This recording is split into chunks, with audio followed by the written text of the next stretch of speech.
We are live at the scene of breaking news. An early morning fire damaged 2 homes and several vehicles in Chico. Action News Now reporter Diego Moctezuma will have a live update. New developments in the search for a missing Oroville man. We'll tell you where a body was found this weekend. And new this morning, deputies say they tracked down a felon who tried to run away from officers and what they found him with. All next this Monday, August 26th on Action News Now. Breaking news, crews are working to put out a house fire that damaged 2 homes on Canterbury Circle in Chico. On the map, this is just off of busy East 1st Avenue. Action News Now reporter Diego Moctezuma is live at the scene. Diego, what can you tell us about this fire?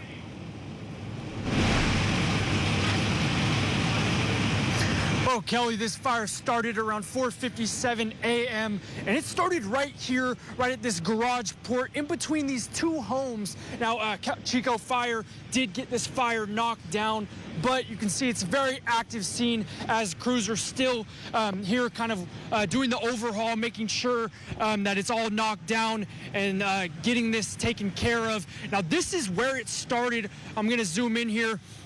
You can see the damage that it took. That there's a few vehicles in here that got some damage. Now, they told me they stopped this from spreading inside the home. As you see, they knocked down the windows there to make sure that there was no more damage. But you can see the outside damage to these vehicles, and it actually spread onto another house.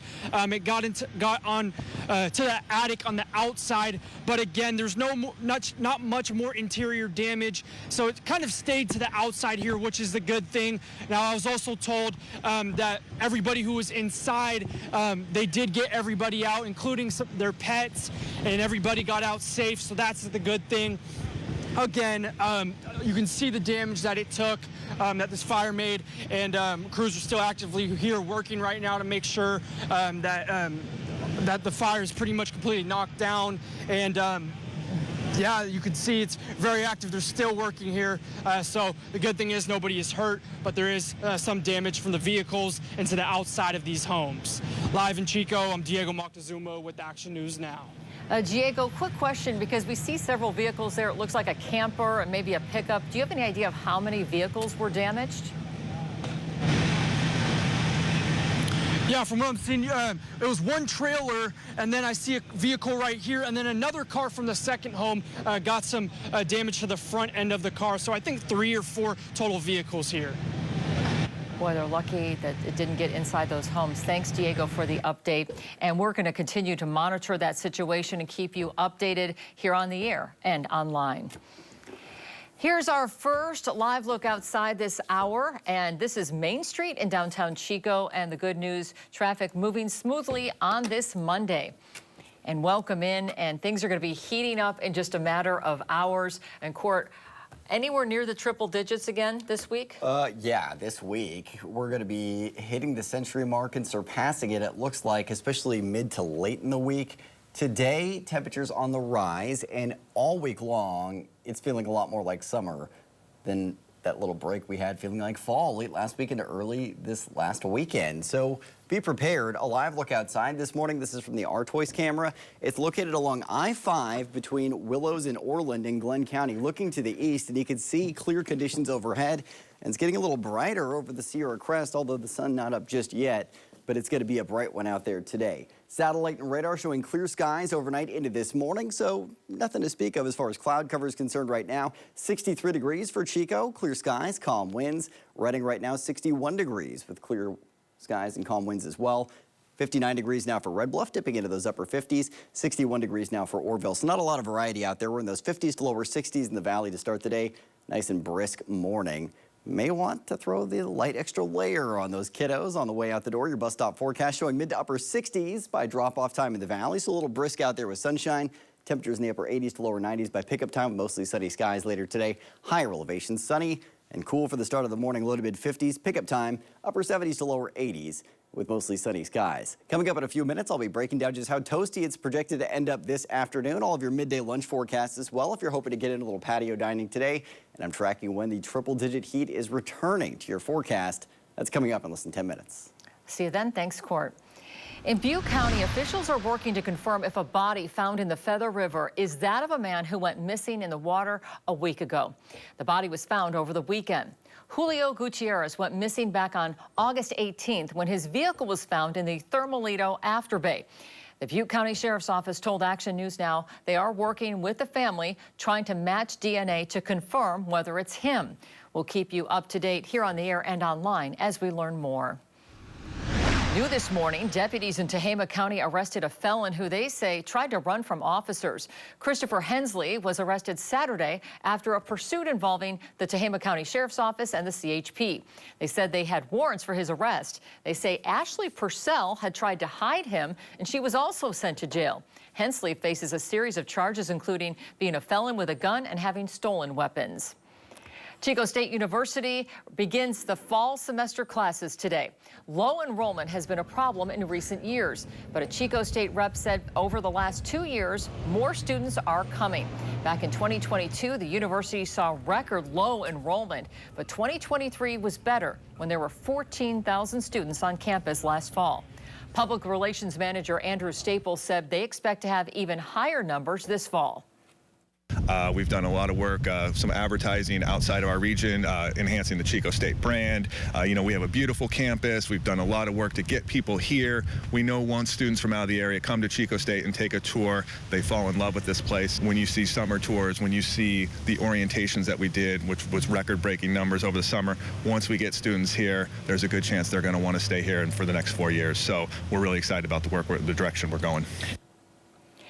The transfer class is up by 7% from last fall, with about 1,900 transfer students starting class this week.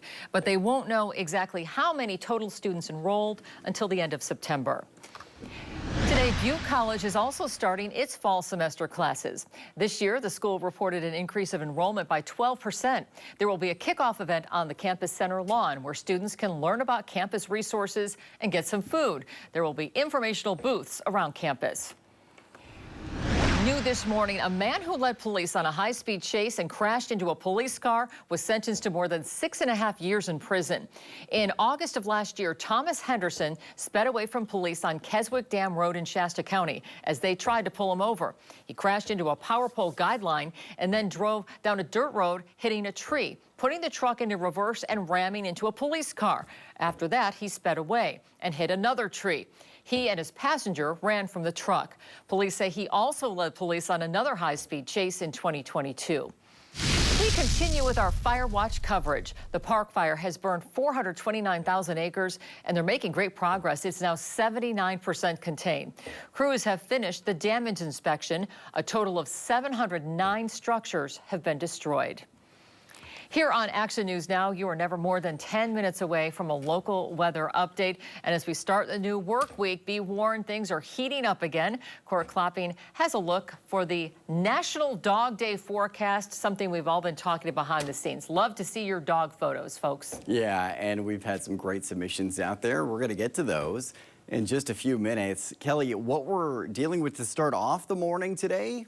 Pretty pleasant conditions out there right now, a little brisk even, so the light extra layer, not a bad idea to throw that on as you're getting ready to head out the door. But don't forget the sunglasses either, and make sure that what you're wearing underneath that light extra layer is going to be comfortable as temperatures heat up again this afternoon. A live look outside this morning over Highway 99 from the 20th Street exit in Chico, showing you travel rolling along smoothly. We don't have any impacts to your commute as far as the weather is concerned this morning, so great news there. Mostly sunny, dry, and warmer for today. We're sunny to start the day. We're going to have some thin clouds brushing on by towards the afternoon hours, but they're really of no consequence. Heating up through the week, and it's going to feel a lot more like summer again after that nice little teaser of fall we had late last week into Saturday, and then a modest cooling trend on tap for your Labor Day weekend. So good news for the holiday weekend on the horizon. At the moment, we're in the upper 50s to lower 60s across the valley, 50s to mid 60s in the foothills, and we're mostly in the low to mid 40s in our mountain zone. So a brisk start to the morning, although compared to 24 hours ago, in the valley, we're up by 2 to 7 degrees. So it is a little warmer out there than how we started off your Sunday. Winds pretty calm out of the northeast, around 5 miles an hour right now in Orville. Not expecting to see any big impact from the wind today. Humidity's recovered decently. It's 59% or higher across the board for the valley right now. It is projected to end up down into the teens to around maybe 25% this afternoon. So it's going to be dry out there today. But when you pair that with the lighter winds, fire danger, not a major concern. But with how dry it is, that's still going to be a factor. Satellite and radar. Clear skies overnight into this morning. In your hyperlocal futurecast, sunny skies at 8 a.m. for the valley. A few thin clouds brushing through our mountain zones. A couple of thin clouds not doing anything for us at noon, but for the most part sunshine. And then more of those thin clouds rolling north across our region this afternoon. Those will thin out tonight, and we're left with just sunshine for the next several days. Now, your midday lunch forecast, lower 80s at 11 a.m., mid 80s by noon, upper 80s by 1 p.m. Not too shabby for a little patio dining today, but you might want that tall glass of ice water. Temperatures this afternoon topping out in the mid-90s in the valley. We'll end up in the mid to upper 80s in the foothills. 70s to mid-80s in the Sierra, upper 80s to low 90s in the northern mountains. And your 7-day temperature trend, we are seeing those temperatures back on the rise. And again, it does feel summer-like this week, up to 102 degrees in Chico Thursday, but sliding back to the low to mid-90s by Sunday. Redding up to 100 degrees tomorrow, 103 by Thursday, upper 90s Saturday with mid-90s Sunday, and then lower 90s for Labor Day next week. So great news there for that holiday weekend. But some summer-like conditions to get through before we get there. I'll be tracking what's driving the heat to ramp up across our region and have your Walk the Dog forecast coming up in less than 10 minutes. We'll see you soon. Thanks, Court. And we're just getting started with local stories affecting you. We're reopening the case of a missing man who hasn't been seen in 4 years after deputies say his son shot and killed 3 people. Plus, the largest exchange of fire since the Israel-Hamas war broke out has fears of an all-out war on the rise. And with the DNC in the rearview mirror, we'll show you how both campaigns are now battling for votes in key swing states.